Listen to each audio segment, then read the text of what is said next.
నీటి విషయానికి వస్తే అండి, జనరల్‌గా ఏం చేస్తుంటారంటే, ఈ చెట్ల మీద ప్రేమ ఉండి మొక్కలు పెంచుకునేటటువంటి వాళ్ళు, కొంత సెన్సిబిలిటీ ఉన్నవాళ్ళు.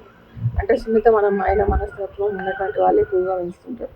ఈ దీంట్లో వాళ్ళేమనుకుంటారంటే, చెట్టుకి ఎన్ని నీళ్ళు ఎక్కువ పోస్తే అంత కాయలొస్తాయనే ఉద్దేశం మీద విపరీతంగా నీళ్ళు పోస్తా ఉంటారు.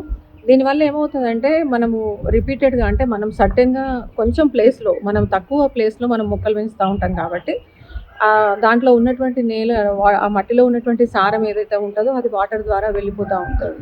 ఇక చాలామంది ఏమంటారంటే మొక్కలు నిలబడిపోతున్నాయి, అవి కాయలు కాయటం లేదు, పెరగటం లేదు అనుకుంటే దానికి సరిపోయినటువంటి ఆహారం మనం అందించగలిగినప్పుడు మాత్రమే అది మనకు ఫలాలనిస్తుంది.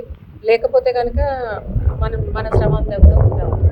చెట్టుకు మనం ఎక్కువ నీళ్ళు ఇయ్యడం వల్ల ఉపయోగం ఏం లేదండి. మామూలుగా ఇట్లా తడి ఉంటే తడి చూసుకొని తడిని బట్టి ఇచ్చుకుంటే సరిపోతది. చెమ్మ ఉందా లేదా అనేది చూడండి అంతే. అంతకంటే ఎక్కువ అవసరం లేదు. మళ్ళీ ఎప్పుడు కూడా ఓవర్‌ఫ్లో అయ్యేటటువంటి వాటర్ వేయకూడదు. ఎందుకంటే వాటర్ ఓవర్‌ఫ్లో అయ్యేటట్టు పోయడం వల్ల చెట్టుకైతే ఎటువంటి లాభం లేదు. మనకి అడిషనల్‌గా వాటర్ వేస్ట్ అయితాయి ఒకటి, బిల్డింగ్ పాడైతది.